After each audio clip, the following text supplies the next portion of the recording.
مساء الخير، ودلوقتي ميعادنا مع ليالي امتحان الفقه والمواريث. فايا كان مذهبك ايه فالفيديو ده اكيد هيبقى مهم جدا ليك. فقبل اي حاجه كده طمنا على امتحان الرياضه البحته، كان سهل ولا لا؟ وانت حليت كويس ولا لا؟ وهل هو كان شبه الامتحان التجريبي ولا لا؟ فان شاء الله بس كده تكونوا حليتوا كويس، وحتى لو ما حليتش كويس فالموضوع ايه، ربنا يكرمك ان شاء الله في التصحيح وفي الدرجات، ولسه في الموضوع طويل يعني. فايا كان اللي حصل، سواء الامتحان جالك من المريخ حتى او الامتحان كان سهل ميه، ده ما ياثرش عليك في اي حاجه في الامتحانات اللي جايه كلها. لسه في تصحيح، لسه في درجات، لسه في تنسيق، لسه في رغبات، لسه في حاجات كتير جدا، فربنا هيكرمك في اي محطه من دول، ما تقلقش. طيب دلوقتي معاك حوالي يوم ونص قبل امتحان الفقه، فتقسم الفقه ازاي فيهم؟ يفضل تقسمه كتاب كتاب، يعني هتخلص الكتاب وتحل عليه، وتخلص الكتاب التاني وتحل عليه، وغالبا هتلحق تخلص الكلام ده كله في النص يوم اللي معاك النهارده. ما لحقتش يا عم، لو هتطبق عادي او حتى كملهم تاني يوم عادي مفيش مشكله. اما بالنسبه للمواريث فادخل على الحل على طول، بس لو الحاجات اللي هي في الاول اللي هي الحاجات التعريفات او الحاجات المهمه ديت لو انت مش حافظها كويس فراجعها الاول.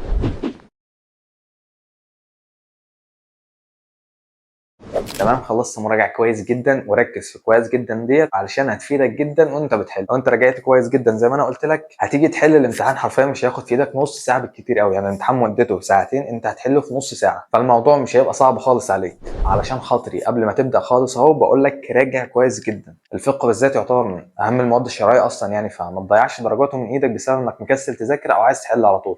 الحل مهم جدا، ايوه، في اسئله كتير جدا بتتكرر من امتحانات السنين اللي فاتت، بس انا عايزك تبقى بتحل وانت فاهم انت بتحل ايه، مش حافظ او مبصمج وخلاص. واقل عدد امتحانات انا عاوزك تحله قبل امتحان الفقه هم 20 امتحان. الموضوع مش صعب ولا حاجه، والعدد ده مش كبير، بس انا عايزك تبقى ايه، داخل مطمن جدا وعامل اللي عليك وزياده.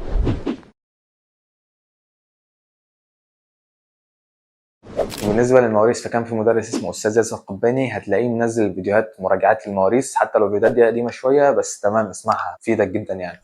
بس ده كان حرفيا كل ما يخص ليالي امتحان الفقه والمواريث. فما تنساش تعمل لايك للفيديو وتشترك في القناه لو لسه ما اشتركتش عشان فيديوهات المواد اللي جايه. وزي ما قلت لك في بدايه الفيديو، طمنا تحت في الكومنتات على امتحان الرياضه البحته وعملت فيه ايه، وهتلاقي تحت في وصف الفيديو لينك قناه التليجرام بتاعتنا، يا ريت برضه تنضم ليها، ويا ريت تشير الفيديو ده لاصحابك علشان كلهم يستفيدوا، خصوصا الامتحانات المواد اللي جايه كلها، علشان انا هبقى معاكم في ليالي او قبل كل امتحان.